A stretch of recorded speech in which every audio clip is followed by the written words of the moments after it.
ఏ శుభకార్యానికైనా శుభారంభం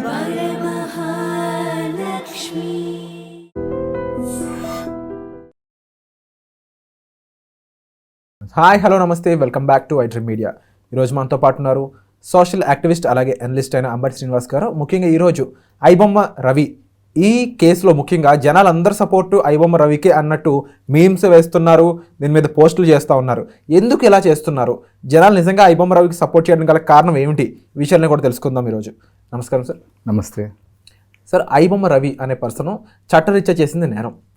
రైట్ఫుల్గా ఒక సినిమాని ప్రొడ్యూసర్ అనేవాడు కష్టపడి డబ్బులు పెట్టి ఫైనాన్షియల్ ద్వారానో సొంత డబ్బు పెట్టి సినిమా తీస్తాడు.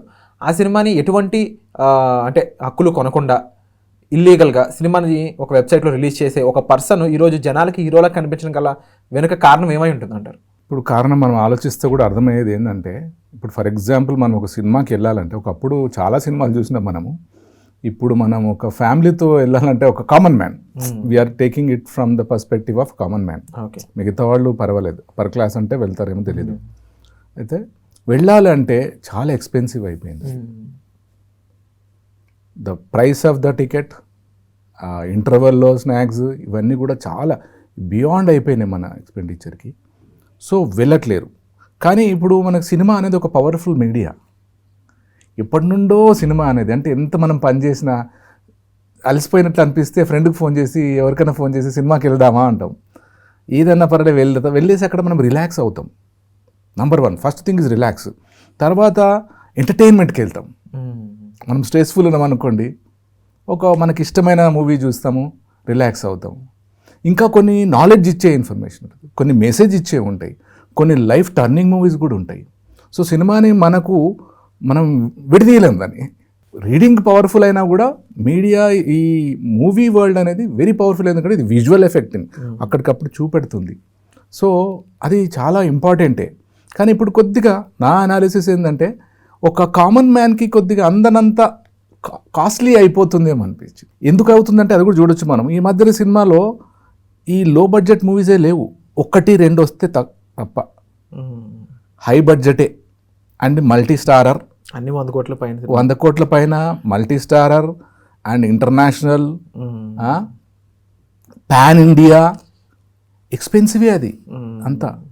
వాళ్ళంతా ఇన్వెస్ట్ చేసి తీస్తున్నారు. వాళ్ళ పాయింట్ అదొక ఇండస్ట్రీ, అదొకటి.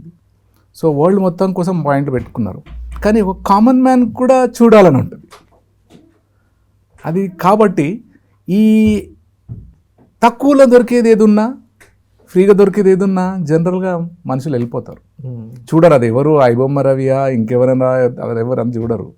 సో దొరికితే ఇవాళ రేపు ఇంకోటి బిజీ అవుతున్నారు ఏమో, కానీ ఆ ఫోన్లోనే చూడాలని, లేకపోతే ఇంట్లోనే చూడాలని ఏదో ఉంది.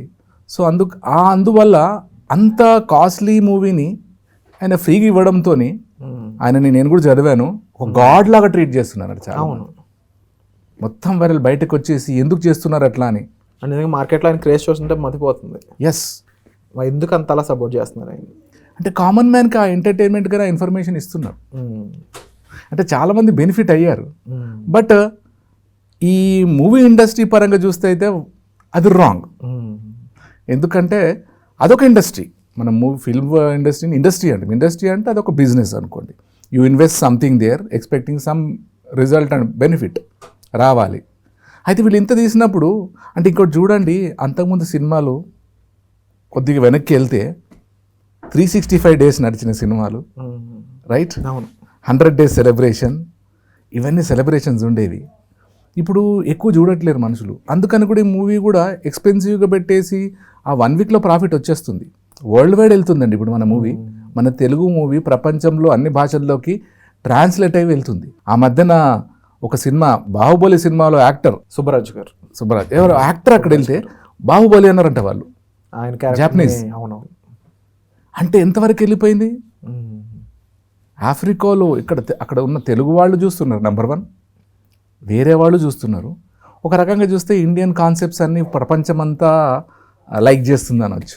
మరి అక్కడ అంతా లైక్ చేస్తున్న సిచ్యువేషన్లో జనాలు ఎందుకు అర్థం చేసుకోవట్లేదు? ఇది రైట్ఫుల్ వే కాదు, ఒక రాంగ్ వేలో వెళ్తున్న పర్సన్ మనం సపోర్ట్ చేస్తామని జనాలు కూడా అర్థం కావట్లేదు. ఎందుకంటారు? కేవలం ఫ్రీగా రావడం అనేది ఇదై ఉంటుంటే ఇప్పుడు ఫ్రీగా వచ్చేది ఏది కూడా కరెక్ట్ కాదు అనే విషయం అర్థం చేసుకోవాలంటారా? లేకపోతే ఇంకో పక్కన పోలీసు వాళ్ళు మిగిలిన వాళ్ళు చెప్పేది ఏంటంటే ఈ లోకంలో ఏది ఫ్రీగా రాదు, ఇక్కడ ఐబొమ్మ రవి కానీ ఐబొమ్మ టీం కానీ మీ డేటాను దొంగలించడం జరిగిందని ఒక పక్క. దానికి కూడా ప్రజలు ఏమంటున్నారంటే మళ్ళీ ప్రజలు అనడం కన్నా కూడా కొన్ని మీమర్స్ అయి ఉండొచ్చు, ఇంకొకరు అయి ఉండొచ్చు, డేటా దొంగలించారు కానీ దాన్ని వాడుకోలేదు, తప్పుగా వాడలేదు కదా అని వాళ్ళనేస్తారు. దానికి సమాధానం కూడా రెడీగా పెట్టుకుంటున్నారు ఫ్రీగా. సో అంటే ఐబొమ్మ రవిని సపోర్ట్ చేయడానికి ఎంత దూరానికైనా వెళ్ళేటట్టుగా వాళ్ళకి అనిపిస్తూ ఉన్నారు వాళ్ళ మాటలతో మాత్రమే. దీన్ని ఏ విధంగా చూడొచ్చు అంటారు? వాళ్ళకు ఫ్రీగా వచ్చింది, ఖర్చు లేకుండా ఈజీగా వచ్చింది కాబట్టి వాళ్ళు ఇవన్నీ ఆలోచించారు. లాజిక్ అటు పోలీస్ వైపు ఆలోచించారు, లీగల్గా ఆలోచించారు, ఫిల్మ్ ప్రొడ్యూసర్ వైపు ఆలోచించారు వాళ్ళు. అవసరం లేదు. అది కామన్ మ్యాన్ అంటే ఒక మాస్ అనుకోండి, మాస్ మైండ్ సెట్ అది. అంత ఆలోచించారు. అంత ఆలోచిస్తే ఇవన్నీ జరగవు. సో పోలీస్ వైపు వచ్చిందంటే వాళ్ళకి కంప్లైంట్స్ వెళ్ళాయి. ఎందుకంటే మనము ఒక ఫిల్మ్ ఇండస్ట్రీలో ఒక ప్రొడ్యూసర్, డైరెక్టర్, హీరోనే కాదు, కింది స్థాయి నుండి కూడా అక్కడ ఎంప్లాయీస్ ఉంటారు, దాని మీదే బతికే వాళ్ళు ఉంటారు. సో ప్రాఫిట్ రానప్పుడు, నష్టం వచ్చినప్పుడు మీ వాళ్ళ లైఫ్ కూడా ఎఫెక్ట్ కావచ్చు అని ఆ టెన్షన్ కూడా ఉండొచ్చు. సో వాళ్ళు ఏమంటారంటే దీన్ని ఏం తీసుకున్నారు, ఒకటి ఫినాన్షియల్ లాస్, ఒకటి ఫిల్మ్ వరల్డ్ వాళ్ళు, రెండోది ఇట్స్ అ క్రైమ్. మీరు ఇందాక డేటా అని వాడండి, ఆయన ఐబొమ్మ రవి హై టెక్నాలజీ వాడాడంట. హై టెక్నాలజీ వాడితే అది ఒరిజినల్ లాగే కనబడ్డది. దానికి ఆయన స్పెండ్ చేసినాడు, ఇవో చాలా అయినవి, అంతా జరిగినాయి. సో ఈ 2 పాయింట్స్ చెప్పొచ్చు. కానీ మనం ఏం చేసినా within the parameters of the law చేయాల్సి వస్తుంది. ఇది హై లెవెల్లో ఆలోచిస్తాం మనం, ఇది మిగతా వాళ్ళు ఆలోచించారు. బికాజ్ యాజ్ ఎ కౌన్సిలర్ ఈ ప్రిజన్స్ వీళ్ళకు చూస్తే నా తప్పు కాదంటాడు వాడు, వాడి పాయింట్లో అది రైట్ అంటారు, నేనే కరెక్ట్ అంటాడు. ఇక్కడ పోలీస్ వాళ్ళు అంటారు ఇది అకార్డింగ్ టు దిస్ సెక్షన్ న్యాయ సంహిత ఇవన్నీ కూడా ఇది క్రైమ్ అంటాడు. ఇక్కడ ఇన్ఫర్మేషన్ లేకపోవడం కూడా ఇది చాలామందికి తెలియదు. యాక్చువల్లీ ఇవాళ కాన్స్టిట్యూషనల్ డే, మొత్తం ఇండియా వ్యాప్తంగా కాన్స్టిట్యూషన్ గురించి నడుస్తుంది, ఒకరోజు మాట్లాడతారు. కానీ బేసిక్ లా తెలియాలి కొద్దిగా. సపోర్ట్ చేయడం అనేది నాట్ కరెక్ట్. దాన్ని ప్యూర్గా దాన్ని నిర్దేశించి అంటే దాన్ని ప్యూర్గా అనాలిసిస్ చేసి చూస్తే తప్పు ఎవరిది ఏంటనేది క్లియర్గా అర్థమవుద్ది. బట్ స్టిల్ ప్రజలు అయితే ఇంకొంచెం దీన్ని కూలంకషంగా అర్థం చేసుకుంటే వాళ్ళకి ఏది తప్పు ఏది రైట్, దేనికి సపోర్ట్ చేయాలి దీనికి సపోర్ట్ చేయకూడదు తెలుసుకోవాల్సిన అవసరం అయితే ఎంతైనా ఉంది. ఎందుకంటే మనమే ఒక సినిమా తీసి దాన్ని నిజంగా ఒకరు ఇలా పైరసీ చేశారంటే మనకి ఎంత బాధగా ఉంటుందో. అండ్ రెండవది ఇందులో ఇది మిక్స్ ఆఫ్ సెన్సిటివ్ సిచ్యువేషన్స్ ఉన్నాయి. ఇక్కడ థియేటర్ మేనేజ్మెంట్, అక్కడ లోపల అమ్మే ఫుడ్, దాని రేట్ల కారణంగా కంప్లీట్ సినిమా మొత్తాన్ని తప్పు అనడం కానీ అది కరెక్ట్ కాదనేది మనం చెప్పవచ్చు. But thank you for your analysis sir. Definitely ఒక సిచ్యువేషన్ని మనం అర్థం చేసుకుని దాంట్లో ఏది తప్పు ఏది రైట్ అని మనం తెలుసుకోకుండా సపోర్ట్ చేయడం వల్ల నిజంగా సరైన విషయం మరుగున పడిపోతుంది. ఒక్కసారి ఆగి ఆలోచించి అర్థం చేసుకుని ముందుకు వెళ్ళాలి. ఇదే ఈ ఎపిసోడ్ యొక్క ముఖ్య ఉద్దేశం. Thank you so much. And for more videos, please subscribe to iDream. Please subscribe to iDream. Please subscribe iDream. And please subscribe to iDream. For more videos, subscribe to iDream. please like, share and subscribe to the channel. Congratulations, iDream. Subscribe to iDream. Subscribe to iDream. So subscribe to iDream Media. iDream ki iDream team andarki huge congratulations. Please subscribe iDream Media. Please subscribe to iDream. Subscribe iDream. Please subscribe to iDream.